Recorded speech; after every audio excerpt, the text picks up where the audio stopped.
Good morning. Welcome to Marketing Over Coffee. I'm John Wall. I'm Christopher Penn. So you've come back out of the woods of Maine. What did you learn off the grid? What did I learned off the grid? So I read two really great books. There's a link in one of my newsletter issues that we'll go ahead and put in the show notes too. One of them was Value-Based Fees: How to Charge and Get What You're Worth by Alan Weiss. Phenomenal book. It's all on like how do you get out of the time, the hours and time and materials grind, and it basically boils down to, as long as you have a sensible strategy for your consulting, you basically say, hey, I'm going to save you X and I'm going to charge you 10% of X. So even if it takes you 30 minutes to do an analysis, if it's going to make a company $1 million, then you're not unjustified in that. And it was a really good piece too, because he says from his perspective, time and materials billing is to him unethical because it has two completely opposite objectives. You as the consultant want to rack up the hours to rack up the dollar bills, and the company wants the opposite. The company wants as small an expense. And so if you agree on basically the value of what you're going to do, then no one cares how long it takes, and you as a consultant have an incentive to stretch out an engagement as opposed to giving the company the result quickly. Like, here's what you paid for. You paid for 40% increase in ROI. So there it is. And so that was good. And the other one that was good on vacation was Ryan Holiday's book, Trust Me, I'm Lying, Confessions of a Media Manipulator, which in itself was a media manipulation. But really, I guess the core lesson I got out of that book was that the publishing and journalism industry entirely is about the page view now. So anything that you do as a marketer that pumps up the page views for a publication is going to endear them to you. So if you got a great piece, for example, in Forbes magazine, right? Or Inc. magazine published, the Marketing Over Coffee in its top podcast lists. If we want to be in more of those stories, we got to throw some of our own ad dollars at that publication, like, syndicate just that page, so that when the editors, look at their ad dollars for the quarter, they go, wow, this Marketing Over Coffee article did really good. Maybe we should do another article on them. So I would say, if you're not already doing what in the PR industry is called syndication, which is ad dollars against earned media pieces, and you want more of that coverage, you got to open the wallet. Yeah, Ryan Holiday's book is fantastic. And I interviewed him back when that came out, so I'll include a link in the show notes to check that out, because you definitely want to hear. He's a very interesting guy and just pulled a lot of fantastic stunts to drive things up and to make things happen. And yeah, it's interesting too. That reminds me of talking with Simon Sinek a couple of weeks ago. And it's not just for web pages too. I mean, TV news is the same thing. They're totally driven by getting more views. I mean, they're selling. It's not about reporting the news. It's about getting the views and getting the traffic. And so we get the news we want, not the news we need. And that's you could easily extend that to the current state of affairs and the ability to get hate drummed up, being able to drive traffic and drive ad dollars. And that's quite the recipe. Well, that was what I was saying this morning on Facebook too. Like, if you have whatever your political view is, if you have a story that's critical of the person that you are opposing in this political climate, you got to click on it. You got to tell other people, if you want your publication of choice to feature more of that, you got to give them the traffic. You can't just share something and not read it, because the editors at the end of the month are going to look, well, yeah, that article on so-and-so didn't do so well, so we're not going to do any more like that. It didn't make us any money. But if it's like, wow, that article on so-and-so, critiquing their whatever, that's like 1 million pages or like 40,000 ad dollars on that. Let's do another one of those. Yeah, exactly. Push the kind of stuff you want to see. Be the change you want to see. That's all. Pay for the content. Yeah, and your eyeballs are the payment. Now, how about your vacation marketing strategy too? You had some stuff set up so that while you were away, you were publishing some content and kind of what. I wanted to do a test. In the past, I have done just like what are the top viewed pages. So I do this at the end of every year. And I've done it even some quarters. If I've had a day where, like, I don't know what to blog about today. Let's look at the quarter's numbers. But I wanted to pick stuff that was shareable this time. So I ran my blog through one of our share analysis tools to figure out the top 25 most shared blog posts of this year. And I basically resyndicated those, so stuffed them back into Buffer and said, okay, let's share them again. They were popular the first time around. What can we do to make something happen? I got about a 15% increase in new shares on stuff that people have already seen and already shared. And what was surprising to me was the most popular things shared the first time around were not the most popular things the second time around. So different time of year, different than those pieces originally went out. But it was enough that it makes you go, okay, there is something to this recycling of stuff. Now, again, this kind of goes back to what we talked about earlier, which is it doesn't necessarily turn into new page views because people tend to share a lot of stuff without clicking through. So I did get a 62% increase in traffic from social, but overall it was like a 0.8% total traffic change. So it wasn't a huge amount of new website traffic. So a lot of people, I think, are doing, the mindless share without reading. Yeah, isn't it? It's amazing how people just push links around without even no understanding at all of what's on the other end. That's kind of crazy, but that's just the reality of it all. Maybe I'm not a good writer, or maybe I don't know. Maybe I didn't do a good enough job on my customer profiles. I think it's just there are some people that just treat the social media thing as a link sharing thing. They're just like, oh, these links are for somebody. Looks interesting. I'm going to push it. It's not, there's no critical thought as part of it. It's just like, what do I need next to fill up my feed to keep the beast fed? Yeah, I know what I need. I need a new I need a new scoring system, a new prospect scoring system. You're going to use perhaps something along the lines of a predictive sales and marketing tool could help. And Infer would be our first choice. We thank them for their support of the show. First, they had done their hassle-free demonstration of the system, showing you your score to determine if Infer would work for you. And now they're going even further with a free 14-day trial. Usually you're charged 5 figures or more to do these test cases or proof of concept. Infer just says, let's get you started in 3 easy steps. You sign up, sync your Salesforce data, and you can start building actionable profiles. Profile management easily combines all of your existing customer data with thousands of external signals from the web to identify and target your best prospects and fill in the gaps in your customer profile cards in your CRM or marketing automation systems. You can check it out now. Visit infer.com/MOC. And a lot of stuff going on with Infer. We're going to have more from them, but you want to check out the Allison McLeod interview with Rapid7. She's a Infer customer, but has a great story about going global. And that interview has gotten a lot of traffic. Very excited about that because we've been doing more stuff on famous women marketers. And we've had some interesting discussions, and I have a few more in the can too. So those will be rolling out in Q3. So we're looking forward to that. Oh, let's see. In Facebook crushing native ads. That would, we always have some tales from the Facebook there. What was the story with that? Yeah, so this is an interesting one. Remember, one of the things that we've talked about for a while is that Google Analytics basically conquered the marketing analytics of the web because their stuff is everywhere.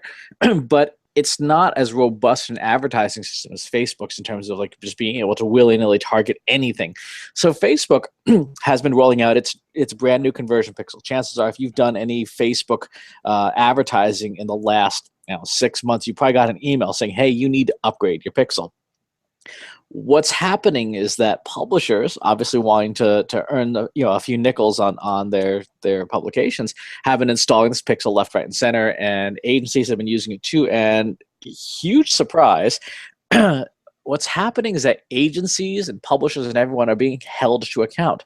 A popular thing in the agency world, in the ad agency world, is, oh yeah, this ad got X number of likely impressions, so we're going to charge you this. Well, Facebook's saying, nope, you didn't get that number of impressions. No, you didn't get that number of actual pixel fires. So you actually got you said you got 1,000, you actually got 7. And so a lot of people are in the agency world are waking up with an awful lot of egg on their faces because of these pixel changes to say, yeah, you're not getting the reach you thought you were getting. Yeah, no, that's definitely fits into a master plan, dropping the hammer on less effective techniques. So, yeah, you gotta love the shift in power. That's it makes for a fun lifestyle, especially for those agencies. I can imagine them having to do a lot of explaining. Mm-hmm. See how that goes. But this is plate tectonics level. Verizon buying Yahoo. I thought that was interesting. Just Verizon able to kind of customize their own front door? Is that to have a Google alternative? Is that all that's about, or is there more going on there? I honestly, it's, Verizon. Here's the thing: Verizon is also a publisher, right? So every time, if you have Verizon FiOS, for example, and you mistype a URL, you get a Verizon served up. Did you mean to type ad page? They FiOS has its own ad system, right? The set-top boxes have their own ad system. They need content. Yahoo's a content engine. It's also it's a publisher in its own right, and so they're basically buying page views. We're back to where we started the show. Verizon needs to rack up page views. Yahoo's got them, and Yahoo's got them relatively for cheap. Yeah, and they bought the whole machine rather than just buy the milk, buy the whole herd. That makes sense. Also, linked to Oracle buying NetSuite, again at plate tectonic level. Just another cloud acquisition of enterprise software, next generation big iron, as far as I'm concerned on that. And a link to Social Fresh research report. Our friend Jason Keith over there, they did a full-on report, and actually Jeremy Goldman was involved with that too, rating top tools as podcasts, webinars, and live streaming coming in lower on the content list. So they're saying those are either opportunities or burned out, depending on how you look at it. But just some interesting stats overall on the Social Fresh front. And of course, most importantly, list of tools, as we're always hearing from the Social Fresh guys. You can find out about what's top rated and what people like over there. So that's a good place to dig in. The Twitter Engage app, that was a little bit earlier, but we haven't had a chance to talk about that. Have you been playing with that? Yes, I have actually become a huge fan of Twitter Engage. What it is it's it's designed as a celebrities Twitter app. So it's like only the people who are talking about you, right? And real-time analytics. Hey, you just tweeted a picture of, if you're Kim Kardashian, you just tweeted a picture of your anatomy, and how much response are you getting right now in the last hour on this thing? But I've actually found it really helpful for anyone, if you're a marketer who's got an executive, particularly like a C-suite executive who just does not get social media, right? Like, this is not for me. And they're overwhelmed by the timeline stuff. Engage is actually the perfect app for them because, in a sense, functionally, they are kind of a minor celebrity of their own, right?